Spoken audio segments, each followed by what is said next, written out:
Imagine being a chef, but you're not sure how to differentiate between ingredients and how to even combine them. Well, that's basically what coding with JavaScript is if you don't know what data types or variables or object structures are and things like that. So we're going to dive in and learn exactly what those different things are in this video. Hey 10x devs, don't mind my background. I don't really have that much of like a office space at the moment. I haven't decorated anything.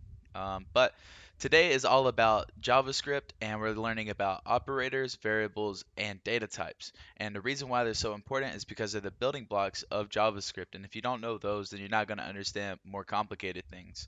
So we're going to talk about that today. So the first thing we're going to talk about is variables. We're going to hop over on Replit so I can demonstrate to you exactly how they work, what they are, and then when you could use them. All right, so if you look right here, we're on Replit. This is basically just a in-browser kind of way to run JavaScript. So over here, if you've never seen this, you have your console, and then you have your code where you can write things here, and then you have files, and then you can click this run button, and it will run the file that you're currently working on for you. So right here, we have this chef variable. This is the name. This is the variable itself. And so you could think of variables as an empty jar and like a kitchen maybe. And then and whenever you want to put something in that jar, it gets filled up and it get that content of the jar gets assigned to the jar. So maybe you put, I don't know, walnuts in the jar. So now you have a jar of walnuts, right? The walnuts are assigned to the jar. So the way this works in JavaScript is you have a variable and you define this variable with a keyword. The keyword is const, right, in this case. And so you have a couple keywords. You have const, let, and you also have var.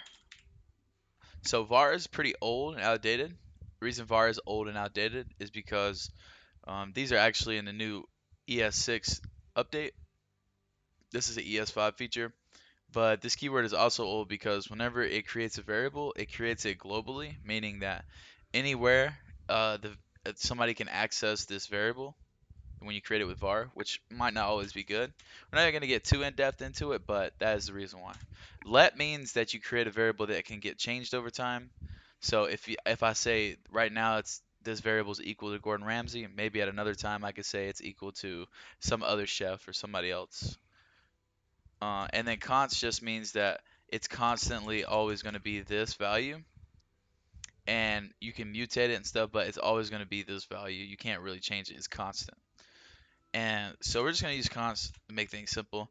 So we're going to say const, then the name of the variable, and then what equal sign, which equal sign means you're assigning something on the right side to the left side. So in this case, we're assigning Gordon Ramsay to chef.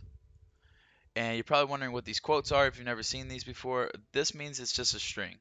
And you're probably wondering what a string is. Well, the next topic that we're going to talk about is data types. Okay, guys, so data types. If you're looking on the screen right now, you can see I have 6 different data types right here. These are the most popular data types, and I'm pretty sure all the data types, if I'm not missing one. And so the first data type is a number, which this number could be a floating point, it could be an integer. So anything that basically you type out like this doesn't have any quotes or anything around it, then that is a number. And right now you're maybe thinking, well, what's the point of data types? And I'll answer that really quick. The point of data types is so you can know the difference between certain things. So maybe you make a program or a function or you code something that wants to take in a number and return a number. So the way if you take in a string, it's not going to do all the number things. Like you can't multiply a string by a number, basically. So it's separation of kind of concerns and make sure that things are what they're supposed to be. So that way you can edit them and change them with proper like properties and different like functions and stuff.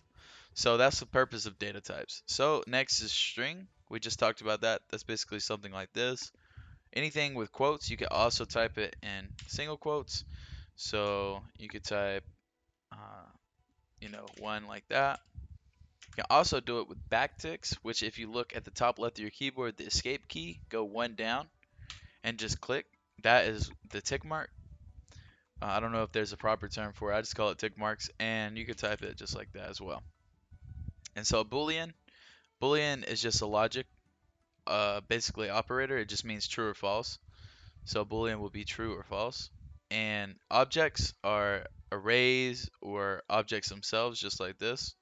And you're probably wondering why an array is an object. Well, that's a whole nother story, so I'll leave that for another video. It's a little advanced, so. And then null is basically just null, just like this, lowercase, and undefined is just undefined. So you're probably wondering why there's a null and why there's an undefined. The reason there's an undefined is because undefined is just not defined at that moment, but it can be defined later on. Null means there's no value at all. And if we actually use the type of, so if we do a console log and we do type of, you can see a kind of cool, couple cool things, or honestly weird things that happen with JavaScript. So if we do type of null and we run this, we can comment that out. The way I'm commenting things out is I'm just highlighting. So as long as you're highlighting on at least one line, you do control and then you do forward slash. You can unhighlight it and highlight it at the same time. So I just click the run button and we're actually going to see that it's an object, which is kind of weird, but that's a whole nother thing too. So if we do undefined,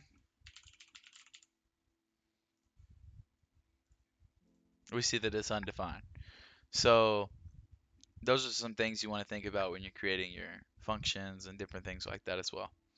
So next we're going to move on to operators, which are ways that you can assign different values and kind of use some math. And there's different types of operators, so we're going to get into that. All right, so for operators, there's three different kind of categories of operators. There's arithmetic operators, which are for like math and dividing and stuff like that. Comparison operators, which will compare two values, kind of like greater than or less than, things like that. And then there's logical operators, which will kind of compare um, more so like conditions or logic. Like if this thing's true and this thing's true, then do this basically. So for arithmetic operators, these are the most popular ones. You got the plus, you got the minus, you got the divide. They got the modulus, which is basically it divides a number and then it returns the remainder. So if you have 2 modulus 2, 2 goes into 2 one time, and then the remaining, so 2 minus 2 is 0. So you'll get a 0 as what will return is 0. Sorry, I cannot talk. And so then you have double asterisk, which is basically just exponent, so or squared if you want to square something or exponent something, you could do it like that. And then we had just have the regular multiplication symbol. Comparison operators. So you have the triple equals, and then you have the double equals. The reason I skipped is so I can explain the difference. The double equals is like a loose example. So if we were to say console.log 1 is loosely equal to 1, then this is supposed to return true or false. Is it true that a string is equal to a number? No, but watch this.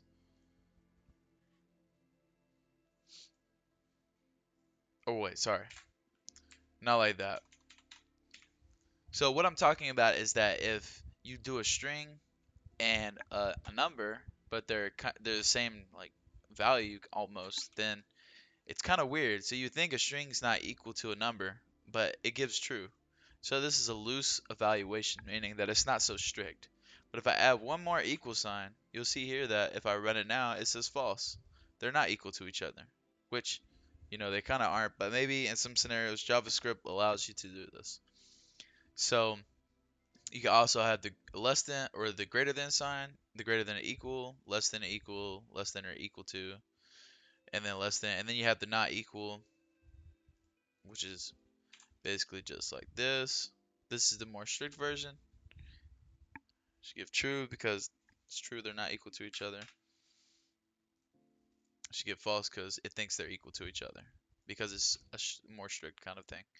And then we have logical operators. So logical operators are things like the and sign, the or, the exclamation point. So if I put exclamation point true,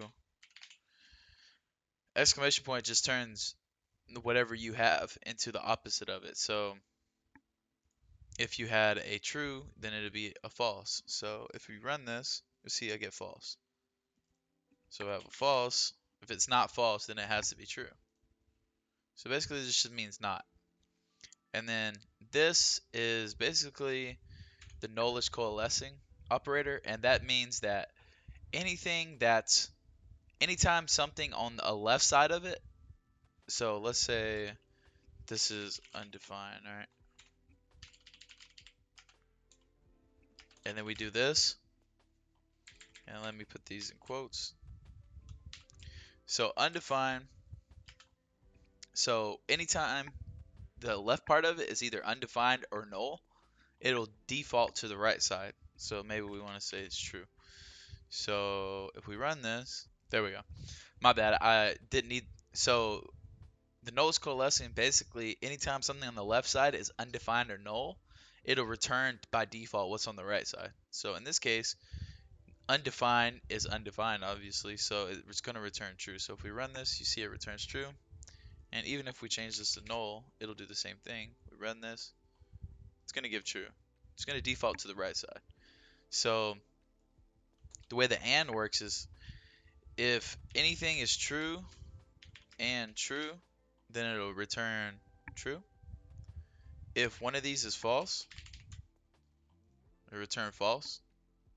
If both of them are false, it'll return false. And if the first one's true and the last one's false, then it's going to return false. So both of them have to be true in order for it to be, in order for the whole thing to be true. And lastly is the OR operator. So the OR is a little different. So as long as one of them are true, so if we do true or false, it will return true, as you can see. But the moment it sees a false, it's going to stop.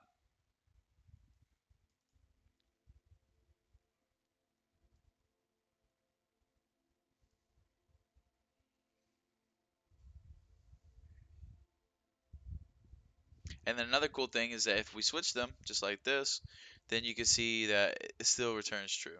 So as long as one of them are true, obviously if both of them are false, it's going to return false. And if both of them are true, it will return true. Just like so.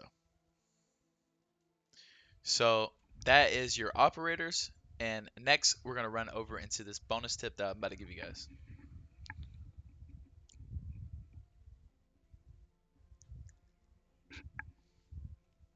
So a bonus tip, just remember like when you're cooking in the kitchen, you want everything organized and clean and you want to know where things are. And the way you can do that in your code is with comments.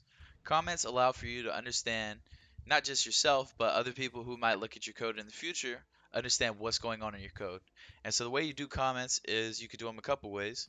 If you do it like this, then you could do a forward slash asterisk and then a backslash asterisk, and you can type anywhere in here and that code is not registered or ran. Or if you do double slash forward slash, you can type here on this one line and nothing's read. Also, that is the most common ways to do it. And in other languages, it's with the or the hashtag stuff, but in JavaScript, that's how you make comments. And it's always good to just comment out things. As you can see right here, I'm commenting out like, hey, these are the data types, these are the operators. The comments don't have to be long, they don't have to be paragraphs, but they just can kind of label whatever you're doing after it. So that's good to have comments. If you learn anything about JavaScript operators, data types, and variables, then give this video a like. Don't forget to join the Discord in the description down below, where we're helping people break into tech all the time. Subscribe to the video, subscribe and follow over on Kick, where I live stream Monday through Friday. And if you are going to catch me on any more videos, it'll be in this one up here, where we're learning some more stuff about coding. And if I left anything out about JavaScript, data types, operators, or anything you'd like to share, please leave it in the comment down below. And I'll see you 10x devs later.